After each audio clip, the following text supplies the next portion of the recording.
gentlemen, please put your hands together as we bring back speaker Jordan Harrison. In case you missed it last night, Jordan Jerome Harrison is a Chicago native professional speaker and youth leadership specialist who has inspired more than 250,000 people across 30 countries with his message. Well, welcome him, guys. Woo!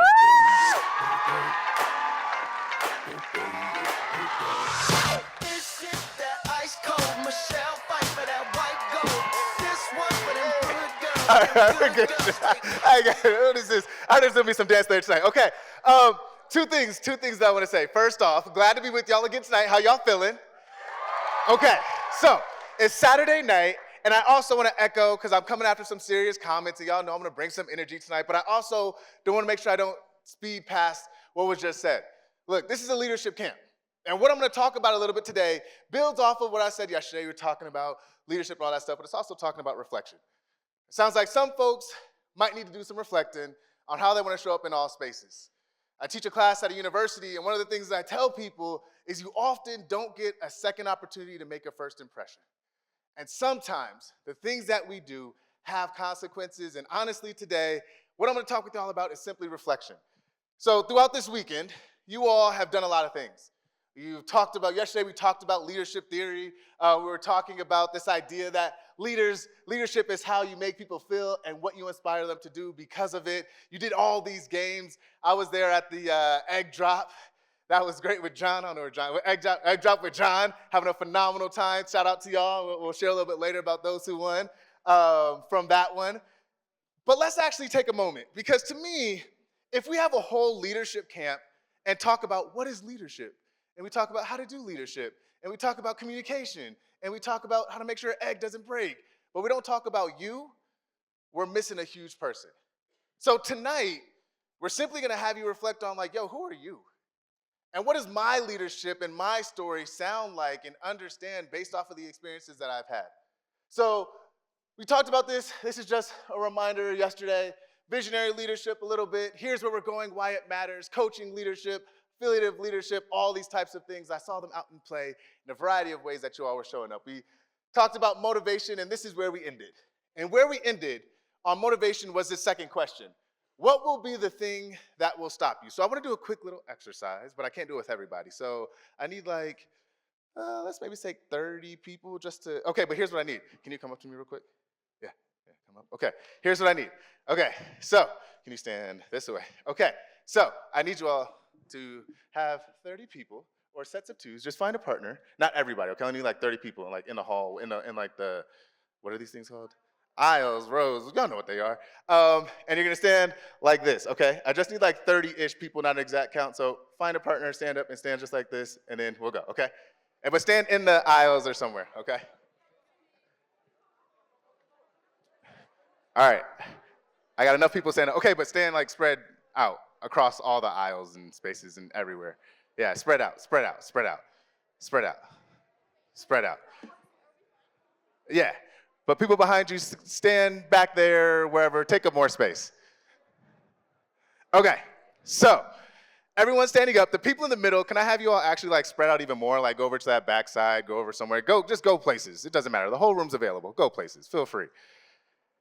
Okay, so here's what we're gonna do. And in order for this to work, wait, let me see if y'all remember this. Do y'all remember when I say waterfall, what should I? Oh, dope. Okay, cool. Okay, so here's what we're gonna do. So have one person stand in front of the other. Okay, in order for this exercise to work, it has to be dead quiet. Okay, so if you are the person in the front, and y'all don't have to stand in a line. This isn't like we're in like school. Y'all are good. It's okay. Okay, so here's what's gonna happen. So if you're the person in the front, sorry, what's your name? Bodie. Birdie? Bodie. Bodie, what up? Where you from? Pasadena. Let's go Pasadena. Okay, Pasadena. Okay, so here's what's gonna happen, you all. So if you are in front, you are the car. If you are behind, you are the driver. Now, let me take you to driving school. Do you mind if I put this hood up real quick? Okay, I'm gonna take you to driving school real quick if you're a driver. If you're a driver, here are all the instructions you need to know. Okay, if I put my hand in one finger on the top of his back, where do you think he's gonna go? Go walk. Yeah. Okay. Now, if I slide my finger back, which way do you think he's gonna go? Hey. Okay. Now, if I let go, wait. Okay, let's walk. And then if I let go, he stops. Okay. If I touch him on the left, he goes. Other left. Yeah, he goes to the left. If I touch him on the right, he goes. Other right. Yes. Okay. Right. Okay. So, everybody feels like they're good drivers. Okay. Now, this is driving, not bumper cars. And so here's what we're gonna do. It has to be dead quiet. And so, drivers, you're the person behind. If you're the person in front, I would like you to close your eyes in 3, 2, 1. Okay? If you're the car, you're now fully immersed in being a car. So make sure you're a team of 2. Okay? All right. So, now reminders. The goal is not to hit anybody or run them into chairs, but to guide them throughout the room. Okay? You'll have 20 seconds of complete silence. Ready? Don't hit chairs. No, don't hit chairs. Ready? Don't hit chairs, people, pedestrians, anything else. Okay. So if you're a car, your eyes are closed. And here we go in 3, 2, 1, go. Oh, wait, but it has to stay silent. It has to stay silent. It has to stay silent, cars, drivers. If I see y'all talking, I got to pull y'all out.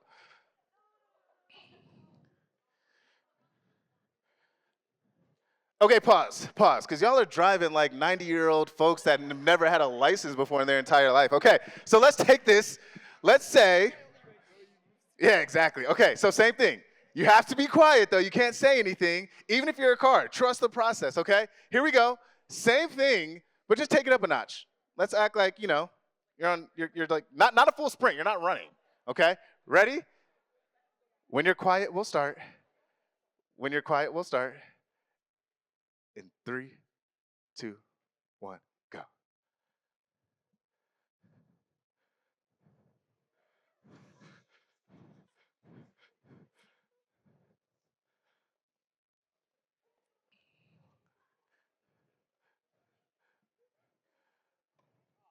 Okay, better. Pause. Oh, Lord, help her. Come on, help her out. Okay, pause. Okay. All right. Good job. I got to be fair, so let's remix this a little bit. If you were a car, now you're a driver. If you're a driver, now you're a car. Here we go. All right. We'll wait till it's silent. Here we go. In 3, 2, wait. Drivers, do you all feel like you know how to drive? Okay. He's too tall, you can't see. Figure it out. Ready. And go.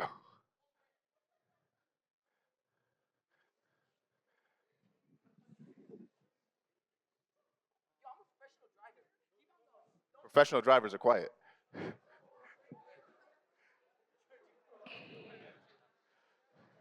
Okay, final opportunity. Here we go. Good job. Final opportunity. Here's the final thing. This is going to bring in everybody, well, some people that are sitting down. Not everybody, okay? Because we're just going to take the amount of people that are in a car and driver. Here's what we're going to do. If you are I'll do this, okay? Let's go down this way real quick. Okay, so if you're a car driver like this, if you're a driver, I'm going to ask you to do this and then find someone in the audience to switch with, right? So say, for instance, you're, going down Rodeo Drive, and you're like, and bow, she's a new driver, I'm going to take her seat, and then bow, okay? Makes sense? Okay, wait. Okay, yeah, y'all can stay there. Go ahead. You're there. You're in there. Okay. So, should be the same number of people, but now, audience, you got to pay attention, because look, this is not, hey, Jenny, come take this raggedy car. I'm not really trying to drive no more. This is making eye contact quietly and then trying to swap, okay? Here we go in 3. Y'all are still talking. 2. Oh, okay. If you're a driver, you're just finding a new driver from the audience. That's all. The car is going to stay the same. The driver is going to switch from someone from the audience. In 3, stop making pre-allegiances already, scouting folks out. I see you. Ready? 3, 2, 1, go.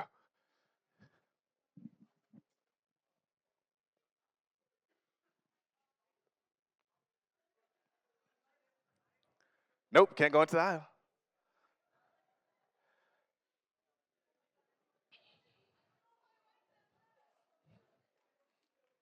I've seen one switch. I've seen a whole chaos in the middle. Just lost cars. Oh. Okay, good work. Take a seat. Everybody grab a seat, grab a seat, grab a seat.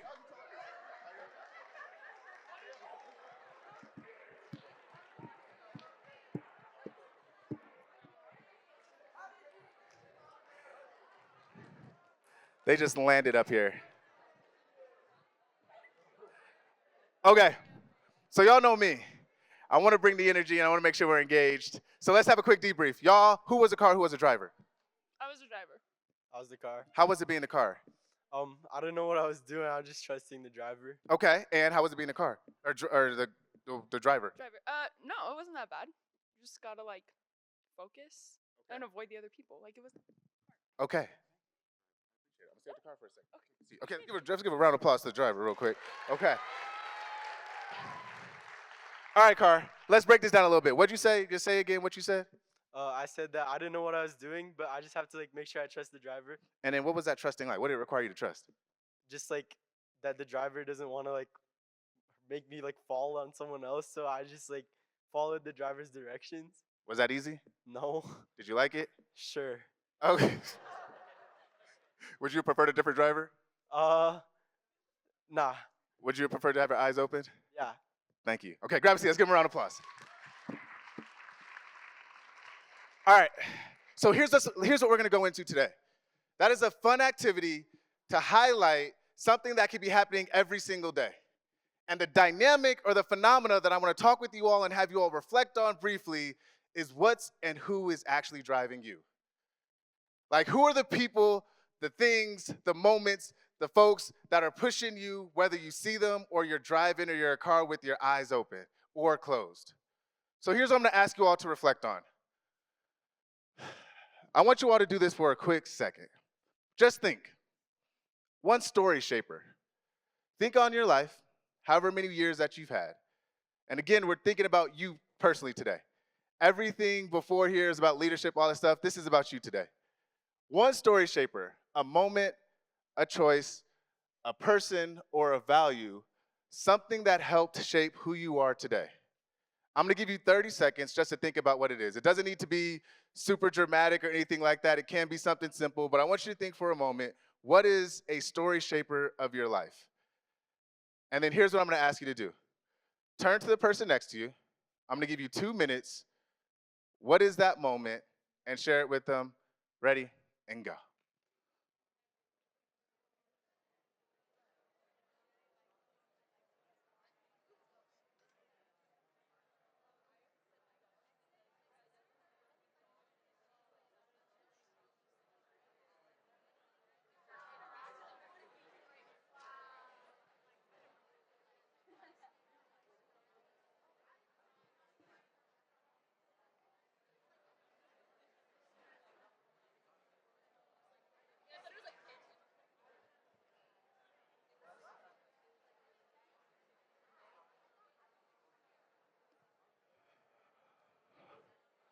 About 30 seconds left.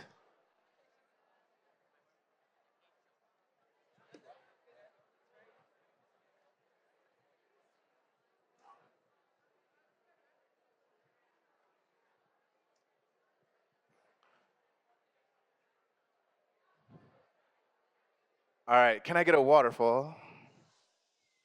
Appreciate it. So I'm gonna show you all a few of mine. Some that I didn't really go into yesterday and a lot that I'm gonna leave out, but I'll show you two of mine. The first one could be rather a little bit funny. And then I'll share one that just shaped, honestly, who I am today. And the whole goal of today and tonight is to think about who am I, but more importantly, what are the moments in my life that have reflected and impacted who am I today? So I'll start off showing you this one. This is my photo when I was in the 7th grade. I first moved here from Southside Chicago with my family. This was me, young Jordan, in 7th grade. I know. All right, don't be that. Thank you. Thank y'all. Y'all some haters. Like, this is wild. So check this out. This is me in 7th grade. What you all can't tell back then, I say back then, it was like long ago. This is like a 3XL shirt. I'm a little ashy on my elbows. I forgot to put lotion on that day. Something's still the same. But let me tell you all something that was going on. This was a young man in 7th grade who moved to San Diego, things were a little bit different. I left Chicago, had horrible grades, came to San Diego, had pretty decent grades. And then one time in math class, this beautiful young woman named Tanika turned around to me. I know, y'all ready? Y'all ready? Love Island middle school. Like, what's up? And she said the words that changed my life. You would look so better without your glasses. I said, okay, bet. 2 weeks later, y'all about to see the glow up of your boy Jordan Harrison. There he is. Look at him. Come on now. Look at him. Light skin. Come on. Come on.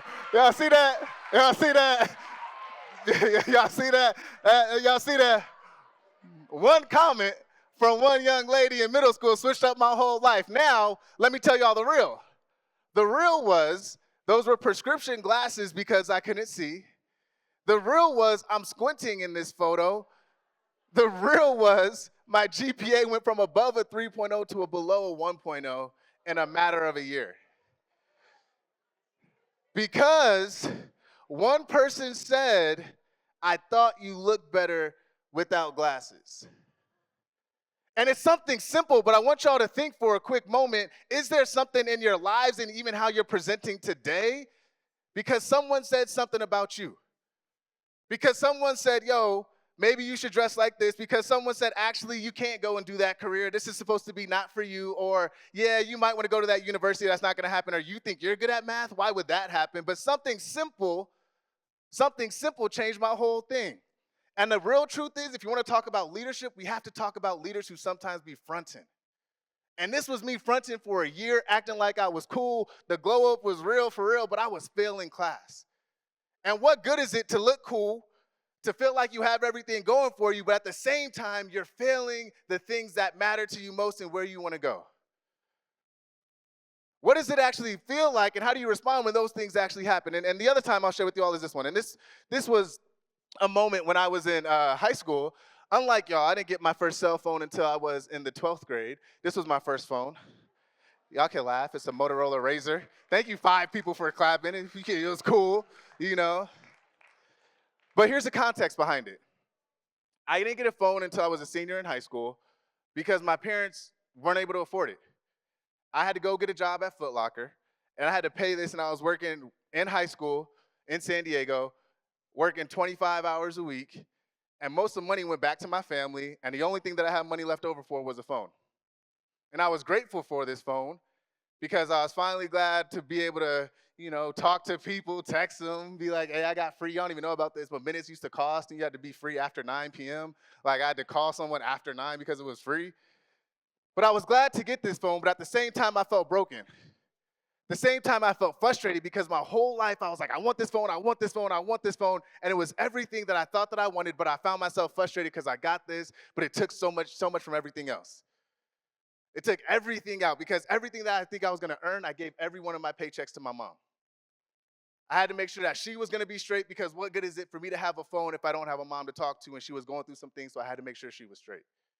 And that's what it was as a senior in high school. Everybody else doing their own things. I was like, I got to figure this out. And in these small moments, it's where you decide who are you actually going to be, but more importantly, who am I as an individual? You see, I want you all to think about that you have the power, honestly, to reflect on the actions and behaviors that you all are taking. And it's interesting of the conversation that we just had about some of the things that some folks are doing. But honestly, you could think about where in your own life, where are you slacking? Where are some places where I'm not as consistent if I'm saying I want to be great, but I'm choosing to be lazy? Where are some places where I'm saying we can't leave others if we can't lead ourselves? What cool is it saying, yo, I want to go lead a team and do all these cool things if I'm failing to lead myself every single day?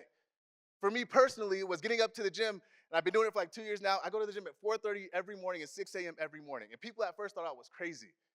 And now they're just like, yo, now it's just regular. But this is the level of discipline that real leadership is going to have you take on, but more importantly, it's going to ask you to say, why do I want this, and why does this actually matter to me? And the challenge, honestly, when I began to reflect as I moved from Chicago to San Diego, was I honestly didn't feel like I was free. The real truth of the matter is, in Chicago, I lost my little brother to gang violence. In San Diego, I lost my sister to a rare cancer disease. And I found myself just being mad, straight up. Being like, why would I care about school? What has life done for me? I found myself being frustrated and looking for validation in all the places because I thought someone else could give me something that I myself was lacking. That I was thinking that I could get it from all these other things. I felt justified in it because I felt life didn't do right by me.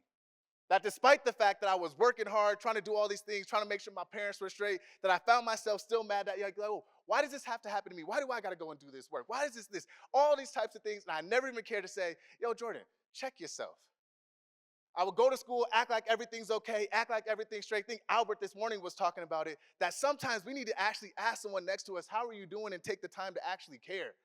Because I, at many times in middle school and high school, was just fronting, acting like I was a leader while I was mad at all the decisions I felt like life made to me, while I took no ownership of the decisions I made myself. Leadership for you all as you grow is saying, when am I going to take accountability for how I am going to respond to things? It says often at times, life is 99% 1% what happens to you, 99% how you respond to it. How would you rate your response? As young and future leaders, a question for you all to think about is like, am I proud of how I'm doing, and what am I lying to myself about, or what are the areas I honestly need to be real about for myself? And for me, it really started bugging me because like that 8th grade comment, I started failing in school. I started thinking I'm a bad student, all these types of things. And it became this thing called a self-fulfilling prophecy. And it's when people start saying things to you, or you start believing things for yourself, and then you see that to be true. I saw myself, actually, I'm not a good student. Ditching class, sitting in the back, but looking cute. Okay. Right? I started telling myself, man, I have a reason to be mad. Like, just bad things happen to me. So when bad things happen, I was like, this is just what happens to me in life. And it took a while for me to even figure out, how am I going to start thinking about what are the messages I'm telling myself? Think for a moment, honestly. What are the honest messages that you are saying to yourself about you? What are the things that you are choosing to believe to be true about yourself? And I'm talking about the deep stuff, not the stuff like, get ready with me, I know I'm cute, lip liner, eyelashes, all this stuff. Nah, I'm talking about what are the things that might be underneath that of feeling like actual, hey, I actually wish I had more social skills and I actually had some more friends. For me, the fronting was feeling like I'm putting on a front because I feel like I'm mad at life. And I found myself being mad at some of the ways and decisions that I was showing up simply because of the ways I felt like life had happened to me. And I started to believe that, yo, look, this is just actually what it's going to be for me. So I want you all to think about this, that simply with great power comes great responsibility. And honestly, this is a cheesy little like Spider-Man quote. I don't really want to think about this like this. But I want you all to think of it like this. The reason that I sometimes struggled was because I got this cell phone. And I was like, I got all the power in the world. I could do whatever, text, do all these types of things. But then one day it cracked. And I was pissed. I spent all this money, did all these types of things. And it was a type of crack where it's like you can't even open the phone without cutting your hand because the glass is all fractured and everything. But I was broke. So I couldn't afford a new one. And honestly, this was not just a crack in my phone, but it's actually a resemblance of myself. And this was honestly, and I know this is cheesy, this is trash, but honestly, I put this up here because honestly, this is what I was feeling as a middle schooler and high schooler. That like my phone was cracked, but so was my life. And the challenge, honestly, was I never actually wanted to think about it. And as a leader, I started struggling with how do I think about the things that are going on with my mom, the things that are going on in school, and how do I honestly reflect on what's actually going to be going on in my life and who I am as an individual. And I realized, honestly, in that moment when I had that phone, a very simple realization. And y'all already know this ain't nothing new. That even a broken phone still works. Even a cracked phone still has value. Even some of the things that we might want to say, let me throw this away, are actually fundamental to who we are as individuals. And if we can own the fact of saying some of the things that happened to me actually happened for me, then I can own those things as realities of how I want to move forward as a leader. Some of the most powerful things you can do as a leader is actually share your story. To say, me too. To say, yeah, I actually had that exact same struggle, but it's not until you take the moment to reflect to say, what was that honest moment for me that said, this is how I'm going to be a leader. This is how I know what's going to be true, and this is how I'm going to choose to stick with it, that you figure out, this is how I'm going to move forward. And honestly, that was what I figured out. That it doesn't matter how many cracks you have in your phone of life, but more importantly, that you never replace a broken screen for an inauthentic life.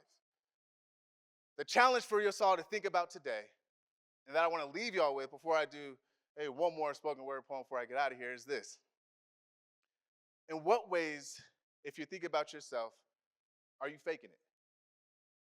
In what ways is being the cool person? In what ways are maybe that you grew up or things that you experienced that you're saying, I'm just gonna push that down and not think about that at all. I'm not saying you need to share your best story or share your realities with everyone. What I'm saying is you have to be able to own the realities of your life and say, I'm going to think about this and move forward with this to inform my leadership style. I never told you all what happened with this student yesterday.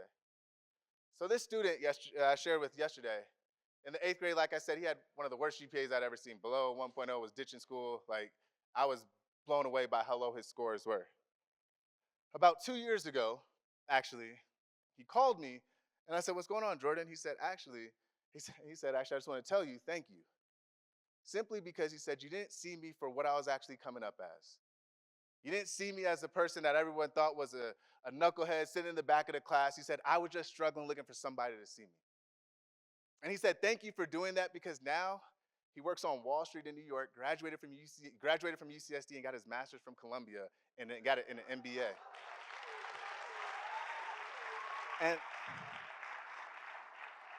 And the reason why I share that, honestly, is because as we think about what we want to do for others, we have to be able to do it for ourselves. The stories that we hold, the realities that we share, really think about and reflect on, how do they show up in my life and what do I want to do with them? And how do I own them in very real ways? So the question I left with yesterday was, what gap will you step into for life? And what's the gap that you want to fill? The questions that I want to leave you with today is, how will you make sure you stay true to yourself? The reason I started off with the activity that I first started off with is because in reality, every single day, y'all are getting pushed something. Whether on TikTok, whether on X, whether on Snapchat, whatever you're on, they're pushing something to you to say, here's what you should be, here's how you should look, here's how you should dress, but what will you decide for you to do for yourself? So I'm gonna leave you all with 3 questions just to reflect on. Not now, maybe in life as you go through the highs and lows of life and the reality of what it means to exist in the world. And just to really think on, if I wanna lead the world, then I authentically have to lead myself. Here are those questions. First question, how did this moment shape the way I think, feel, or show up, where we started with? Second question, what do I want to do with that impact now? And third question, how can this part of my story make my leadership stronger moving forward? As you all think about what it is you want to do and all you want to become, don't forget where you came from or the stories who have let you be who you are today. I stand before you all today, and some of you all talk to me about it. Oh, you went to Harvard, all this types of stuff. I was like, yo, I thought I was going to be a dropout in 8th grade. And if I didn't tell you that part, then who even cares about the Harvard part? Because the beauty of leadership is not that it happens in a moment, but it happens in the arc of your story. And it happens in the realities that you choose to accept every single day and act on. So I'll leave you with this last quote, and then I'll do a quick spoken word poem to get out of here. You're allowed to be both a masterpiece and a work in progress simultaneously. The grace that I want to leave you all with as you go forward in your leadership journey is, this is not saying you need to be perfect. As a matter of fact, this is actually the opposite. I'm saying you can own both the fact that you got it going on and there's things that we got to work on. And that, my friends, is the actual beauty of leadership. Not saying that we're perfect, but saying that we're honest enough to say that we understand that we're not, but we are human. And that is what leadership requires of us every single day. So my ask of you all as leaders, as you go forward in everything, take all the things you learned from this weekend, take the relationships, take the communication skills, take all the things that you learned, but don't forget to take yourself. And don't get so caught up in everything that you forget to reflect on who you actually are and who you actually want to be in a world where multiple people are going to try to drive you into what they see as success for you. So before I close out, I'll do a quick poem, it's the last spoken word poem, before I leave you all, and I'll start with, okay, here we go. All right, what you got? Give me a subject or object. Best friend, is that this, okay. If I was your best friend, I don't even know that. Okay, what you got? What'd you say? Tomato, okay, best friend, tomato, performance. Oh, what? Can you give me this first sentence? Give me the first sentence, Lindsay. Performance, tomato, best friend. My best friend performed a tomato? Wait, say that again? My best friend performs with a tomato. Okay. And what you got? As the Nutcracker. Great. I don't even know if I know the Nutcracker enough to. Okay, here we go. My best friend performed with the tomato as the Nutcracker. And then what am I, best friend? What am I missing? You want to add something? I feel like you want to add something. What you want to add? She was really bad. Perfect. My best friend performed with the tomato as a Nutcracker, and she was really bad. Let's do it. Y'all ready? You want to add anything else just to see if you could? Bizarre. Okay, my best friend performed with the tomato as a Nutcracker, and she was really bad. And then what am I talking about? Like, what's the subject? Someone give me the subject. Give me the subject. Huh? How bizarre it was. Okay, we'll go with betrayal. Let's go with betrayal. Okay, betrayal. Okay. Oh, God, this got deep. Here we go. Okay, my best friend performed with a tomato, and it was horrible, and it was bizarre. Okay, here we go. My best friend performed with the tomato as a Nutcracker, and it was what? Bad, and it was bad. It was actually so bad that the entire audience got up out of the place and left because they felt it was one of the worst performances ever. Their first question was, why would she perform with the tomato? Their second question was, why was she even the Nutcracker? And all of this seemed to all make every single person bizarre. They asked for refunds. They got frustrated. They said, we never want to see this again. And she realized in that moment that she was being betrayed because the audience was supposed to be all of her friends. You see, what she realized in that moment was sometimes the people who will buy a ticket for you and support you will be the very same people who will leave you in the moment of need when it feels like you're on the stage alone with the tomato. The challenge that we have in life is to figure out how do we not betray ourselves, because sometimes we have to be bold enough to say, I'll stand on the stage alone. I'll stand on the stage with the tomato. I'll stand on the stage as a Nutcracker with zero experience and say, I don't care if every single person leaves this audience. I'm going to stand on business and know that if you betray me, I won't betray myself. So how can I figure out how I will be honest and know that if I'm just the audience of one, that is an audience that is enough for me. So as leaders, the question is to say, you will experience betrayal, but how will you still be able to say that no matter what and no matter who betrays me, I will never, ever betray myself? Thank you all very much.